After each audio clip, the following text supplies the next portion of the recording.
വെള്ളക്കടല ഉണ്ടാക്കാനായിട്ട് 2 സവാള അരിഞ്ഞത്, 1 തക്കാളി, 2 പച്ചമുളക്, കുറച്ച് ഇഞ്ചിയും വെളുത്തുള്ളിയും എടുത്തിട്ടുണ്ട്.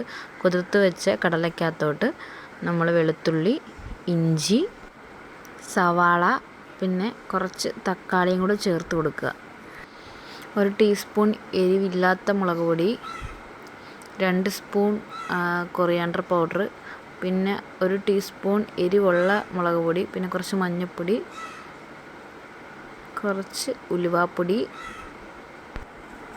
ആവശ്യത്തിന് ഉപ്പ്,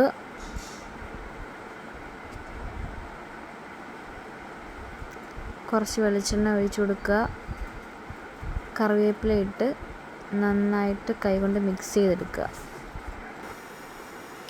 കടല നന്നായിട്ട് മിക്സ് ചെയ്തെടുത്തിട്ടുണ്ട്. ഇനി പാകത്തിന് വെള്ളം ചേർത്ത് കൊടുക്കുക.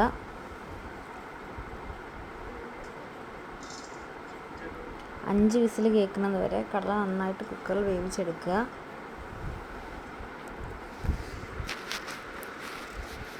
കടല നന്നായിട്ട് വെന്ത് കിട്ടിയിട്ടുണ്ട്. ഇതിലേക്ക് ആവശ്യത്തിന് കുരുമുളക് പൊടി, കുറച്ച് ഗരം മസാല എന്നിവ ചേർത്ത് നന്നായിട്ട് തിളപ്പിച്ചെടുക്കുക. ആദ്യമേ തന്നെ കുറച്ച് ഓയിൽ ഒഴിച്ച് മിക്സ് ചെയ്തുകൊണ്ട് ഞാൻ കടുക് വറുത്തെടുക്കുന്നില്ല. നിങ്ങൾക്ക് ആവശ്യമുണ്ടെന്നുണ്ടെങ്കിൽ കടുക് വറുത്തെടുക്കാം.